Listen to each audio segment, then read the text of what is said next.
Hi, Jody here, and welcome to the first chapter of the Lovable Sloth story. Please make yourself comfortable, and for a little bit of time tonight I will be telling you a story about a three-toed sloth and the people or other animals who were his very best friends. If you already know what a three-toed sloth is, that is just wonderful, and if you don't, that's okay too. If you look my way for just a little bit of time before you make yourself too comfortable, you can see a picture I am making of a sloth. And you can imagine this little animal that is bigger than a cat and smaller than most dogs that aren't small dogs. You can imagine what it might be like to have a three-toed sloth be your very best friend too, keeping in mind, of course, that three-toed sloths are some of the slowest animals on Earth, and they do almost everything very, very slowly.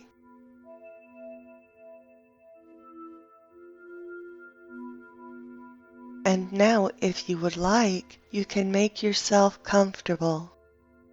Wiggle around a bit if that helps you to relax, and just rest for a time while I tell you a story about this sloth and his other friends who don't move very quickly either.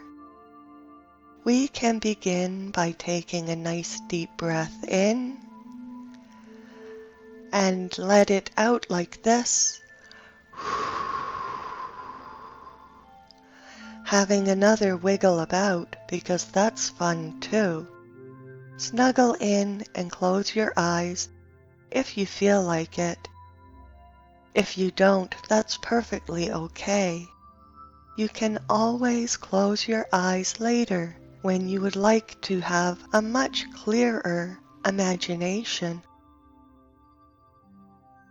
You could open your dream eyes, just your imaginary eyes, and pretend you sit up to look about yourself and see with your imagination you are on a soft, fluffy cloud. At the edge of this cloud there can be a rainbow curving away down towards the ground, and if you look over the edge of your cloud, you can see it curving away and going round and round like a round and around slide, all the way down to the bottom where the ground is. It does this for a very long time. Your rainbow slide is so long, it goes round and down till the bottom where it looks very small. So small you can hardly see the bottom of it. If you take one of your hands and use it to touch your rainbow slide, you can feel, or imagine you do, feel this rainbow slide feels just like any other slide you have felt before, and it does feel solid and safe. So perhaps you might like to take a ride on this slide to spiral round and round to find out where it ends on the ground.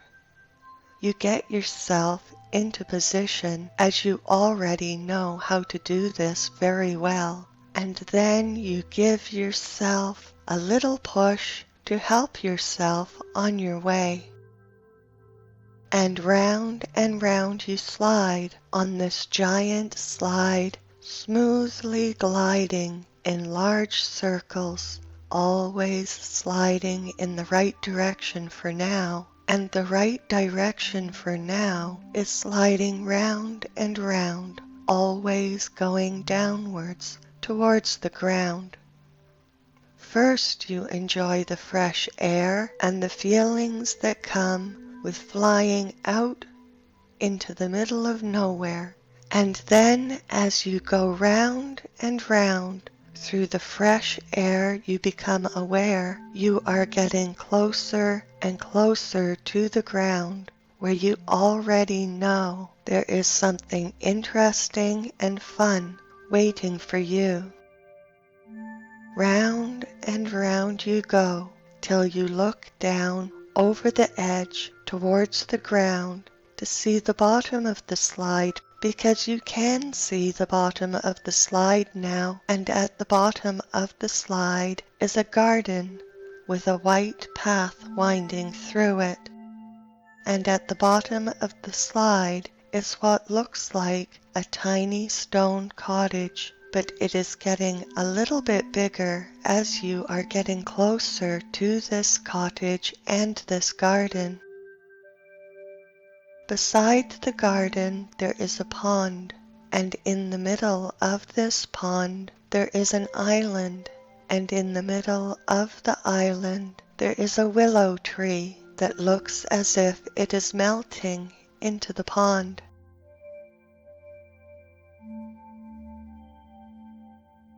All around from all of this there are green leafy trees puffing about to the bottom, and you are going to go below the trees in the last of your wide sliding spirals into the middle of the garden.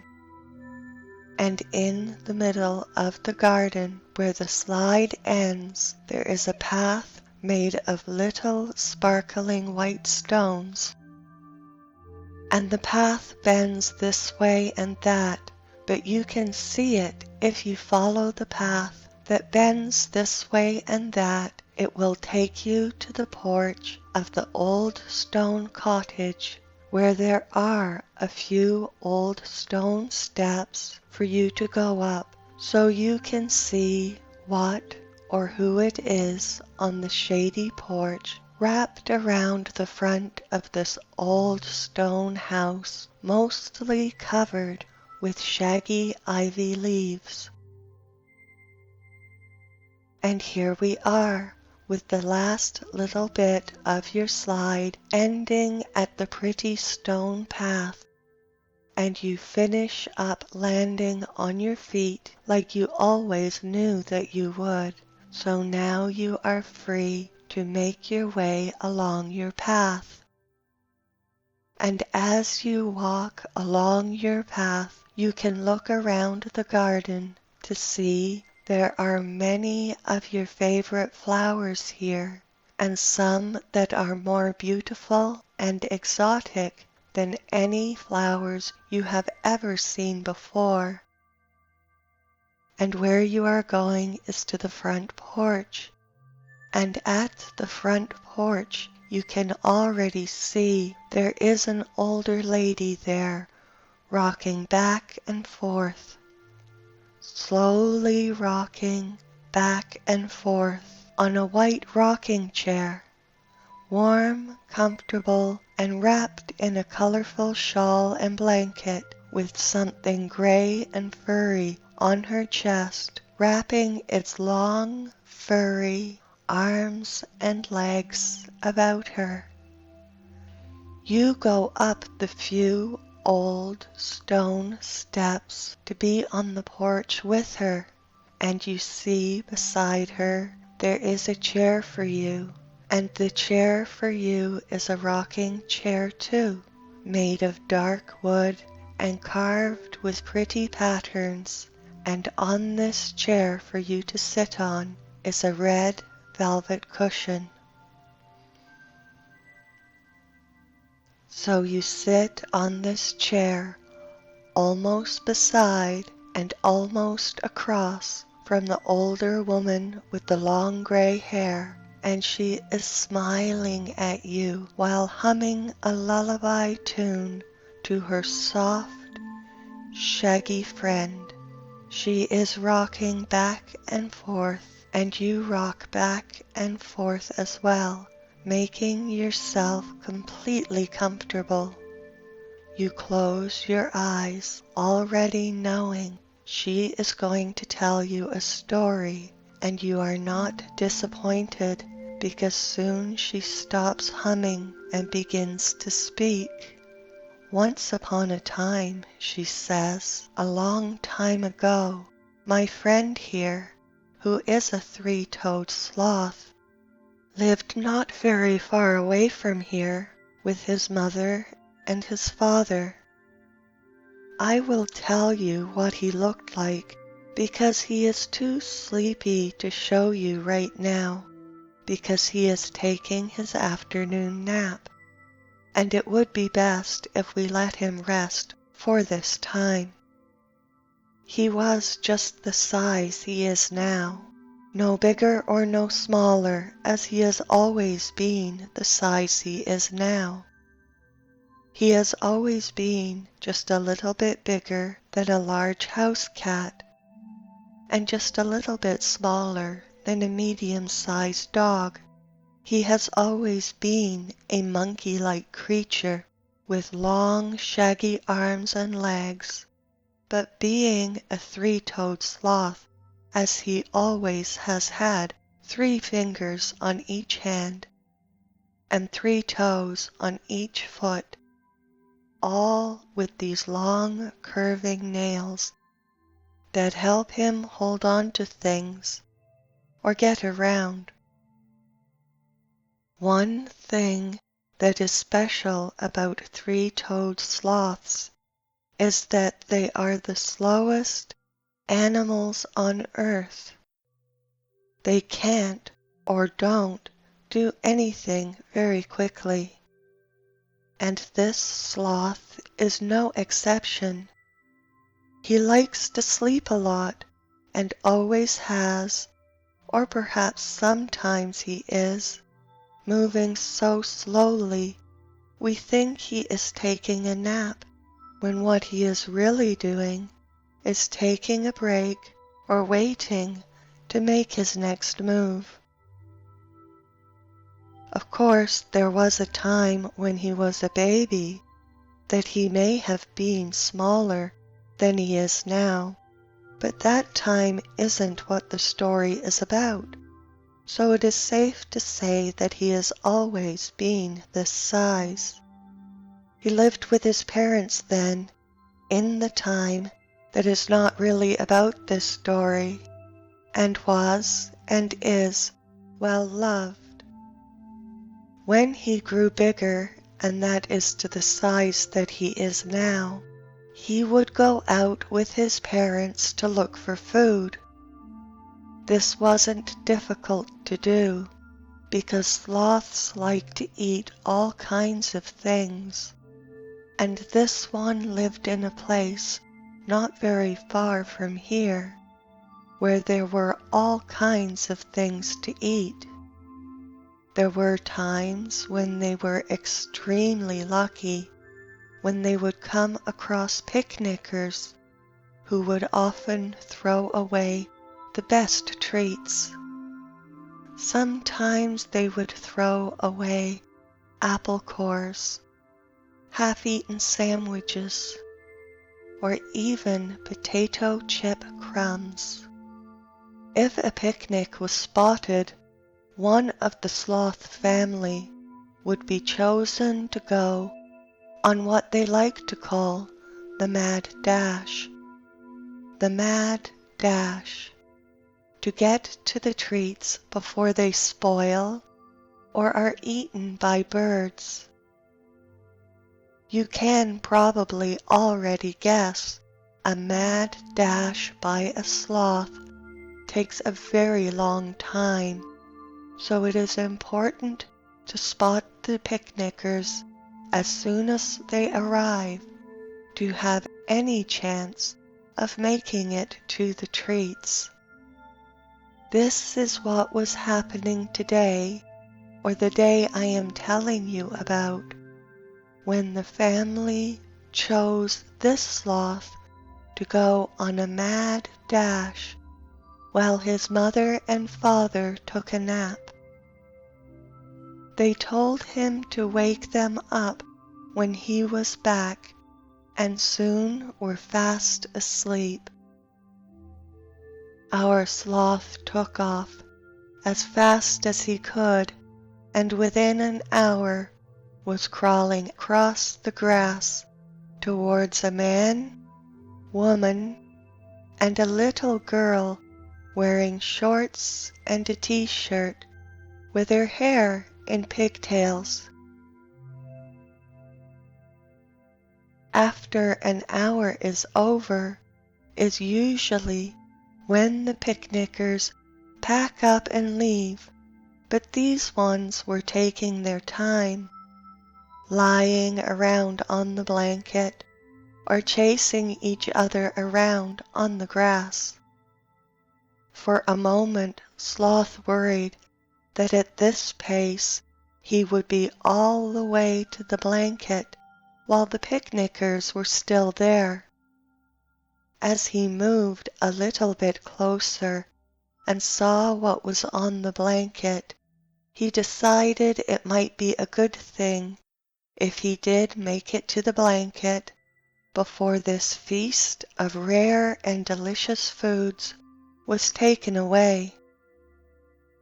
Slowly onward he crawled, with the sun sinking lower in the sky, and the human family off in a corner of the field, flying a kite. He arrived at the blanket when the shadows grew long and the sun was leaving the sky. The first thing he came across was an apple, red and delicious. Sloth had never eaten a whole apple before, but he knew he liked apple cores very much. In fact, apple cores were his favorite food. He took hold of this treasure and took a big bite, and it was as he had imagined that this would be, the tastiest snack he had ever snacked upon, and he was so intent on noshing on this apple, he did not notice the little girl was standing over him until she called to her parents to come quickly and see the strange animal she had found among the food on the blanket. And now is the time to let the rest of this story happen another time while we all rest and sleep. And now it is time to rest and sleep. It might be nice to relax more deeply, breathing more softly and allowing your mind to drift and wander deeper into a comfortable sleep where you can have nice dreams about things you like to dream about. So just listen quietly, take a nice deep breath, breathe deeply and evenly, and you see pale, glowing gray shafts of light piercing the trees to light your way. You walk along through these light shards, and as they grow more golden, the plants and the flowers take on more and more color, till you can see also butterflies and small brightly colored birds fluttering, dancing and darting from place to place or flower to flower, and other little insects and minute fairies chirp, buzz, and sing to enjoy this happy night. As the path continues on, it becomes white gravel. Brighter and brighter your path becomes until you realize you are coming to another clearing. In this clearing you see a vast yard planted with beautiful and well thought out gardens,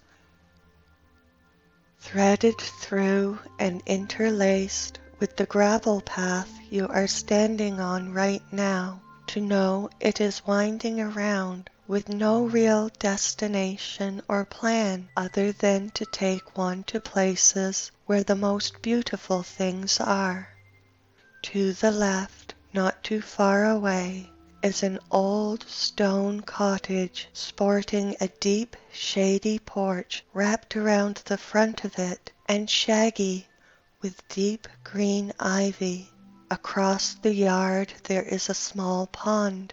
In the middle of this pond there is a little island, and in the middle of this island there is a gnarled willow tree melting into the water. To the right is where the garden ends farthest away and is bordered with dense forest. You follow the winding gravel path through the garden, enjoying the flowers that are your favorites and others more exotic and beautiful than any you have seen before. Choosing a path that takes you closer to this lovely home, you see in the shade of the porch there is something sitting in a white rocking chair, gently rocking back and forth. You go to this person, and as you step up a few wide, old stone steps, you see she is an older woman with long gray hair, tinged purple on the ends. She is well wrapped in a shawl and blanket, and she is hugging something gray and furry to her chest. Beside her is another rocking chair, ornately carved of dark wood, and it has a red velvet cushioned seat for you to sit upon, so you do. She is smiling at you just a little bit as you rock back and forth with her as well.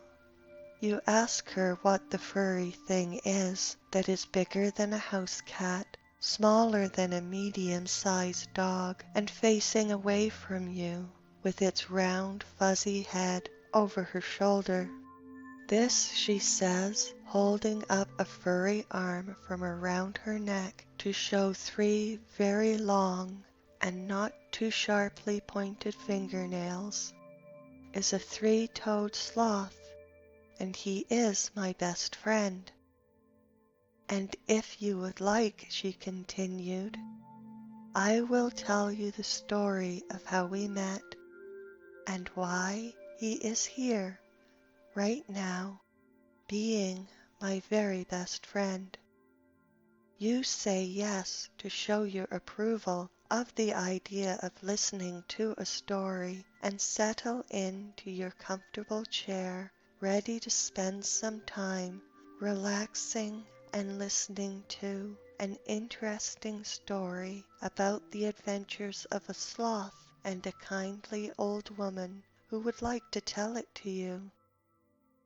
First, she begins, I would like you to relax very deeply so you can enjoy your story and maybe even fall asleep.